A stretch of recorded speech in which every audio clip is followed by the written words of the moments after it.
Hello, everyone, and welcome to Inclusive Workplaces with Amara.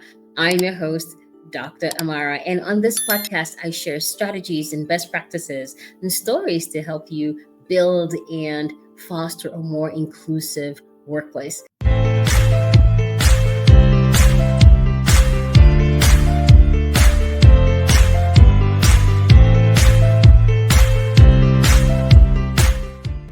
And for this particular episode, we're going to be talking about what to do when facilitation goes wrong. Facilitation could happen anytime. It could be maybe you're facilitating a meeting or a workshop.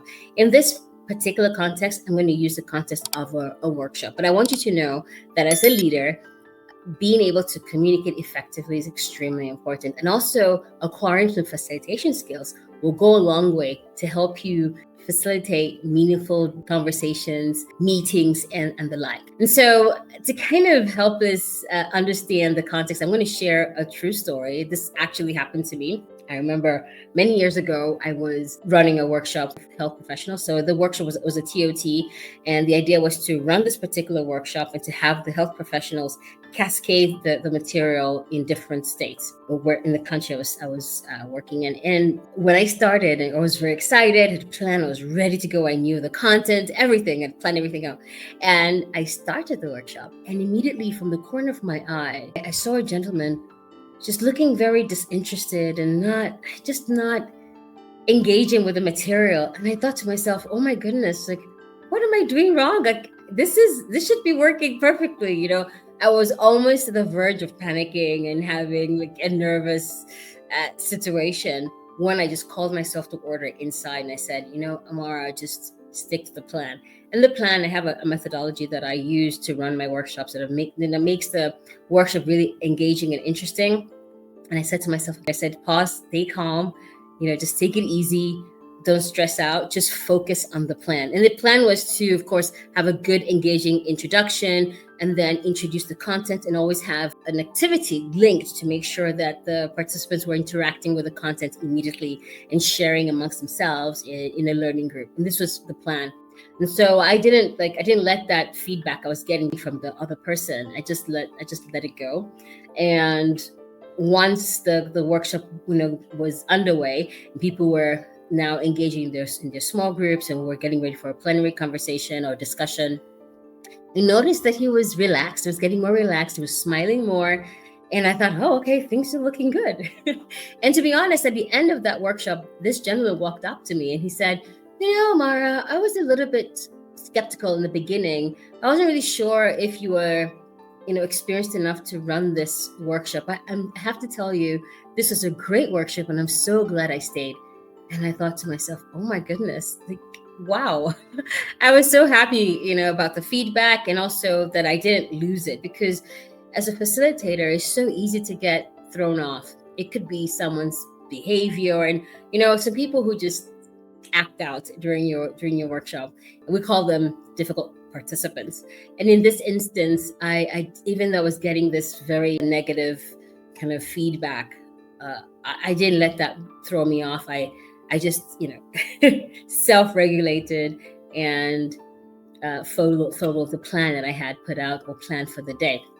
And so one of the things we need to remember as facilitators, like, we can't avoid things like this happening. It could be a participant who feels like they know much more than you. And they look at you and think, oh, you're too young. Yeah, they may not pay attention to you, and then they might inadvertently disrespect you, and that might throw you off. So what's extremely important, one thing I learned was to stay calm. So as a facilitator, your superpower is in your ability to stay calm when things are going topsy-turvy. When it could be the slides no longer working, or maybe there's a outage. Maybe you're working in a place where there's constant electricity, and all of a sudden you're running this workshop and you're in the middle of your thing, and then the light goes off. You're like, what? It happens in different contexts. It's okay. I want you to remember to stay calm, to really develop that calm muscle. Because when things happen, if you are thrown off, if you start yelling or just being too vocal or angry, you lose that sense of professionalism and you lose your credibility, and people also think that this person is not very professional. So you always want to be calm. Your calmness will help you think better, and you have to come up with a good way of solving the problem, a good solution, for example. And so definitely stay calm. Another thing that I find extremely important, which I've used throughout my work, I've been running facilitation workshops around the world for over 15 years. And I can tell you, in all my workshops, I make sure that I use group norms, that we jointly create group norms. Because what happens when you create group norms is that you put everyone on the same page. Everybody's aligned on the behaviors that are expected in the workshop. If people don't know what behaviors are tolerated or how people will engage with one another, if people don't know the rules or the norms of the group, you're basically leaving yourself up to people who might hijack your workshop. So it's extremely important that everybody understands, that the line.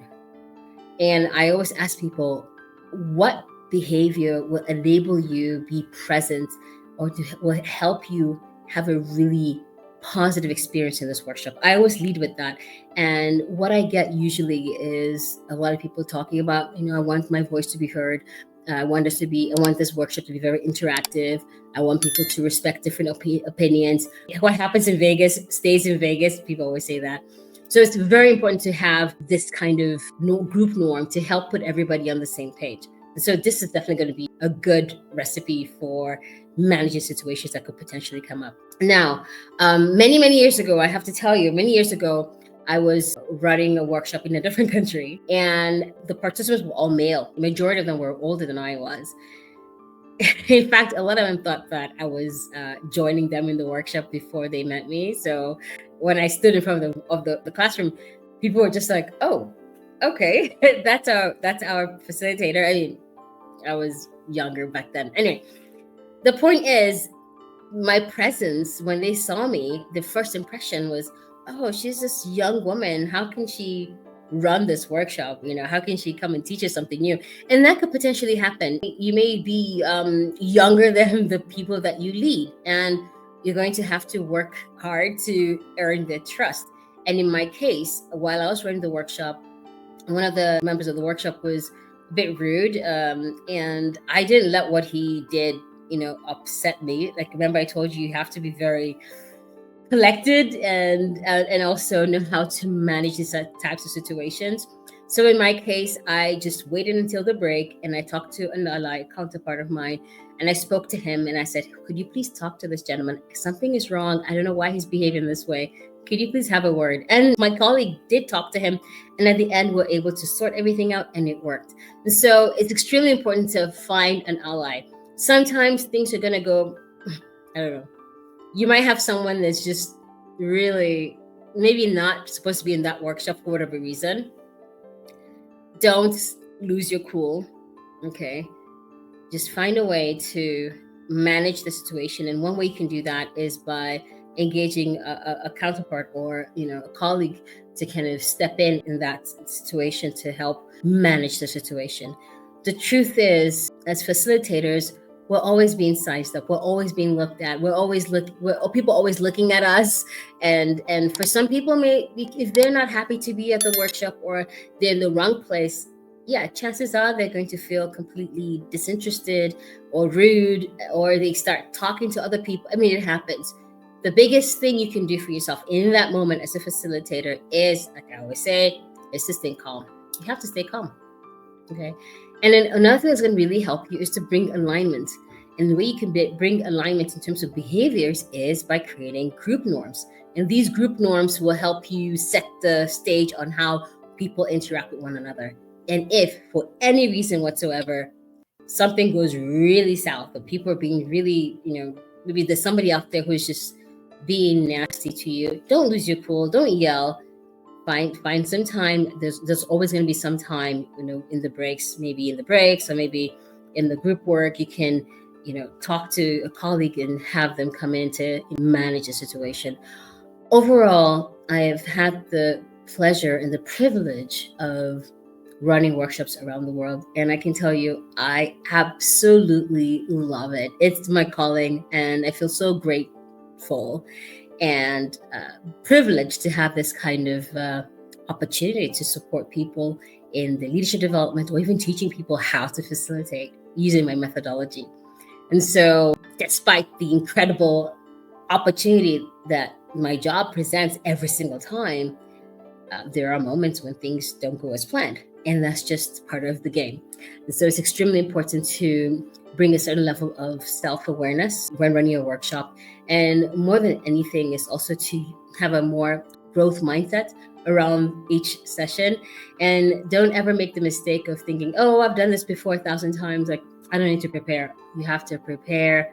You have to prepare your content, make sure you have mastered what's expected, and also make sure that the people that you're running this workshop for, that you have a very clear understanding of their needs, so that you're meeting them and that they're also open to learning and or co-learning with you, so that you're both learning from one another.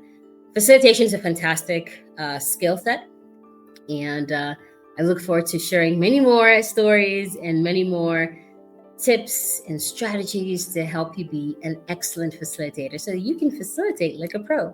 So that's it for today. I hope this was helpful. Please share in the comments what you liked. If you've ever been in a situation or one of the situations I shared on this podcast, please feel free to share in the comment section. Don't forget to subscribe. And I look forward to hearing from you. If you have any questions, if you want some more support, please feel free to email me. I put all my links in the info section of this channel. And I really appreciate your support. So thank you for stopping by. And I look forward to seeing you next time. Until then, be well. Thank you.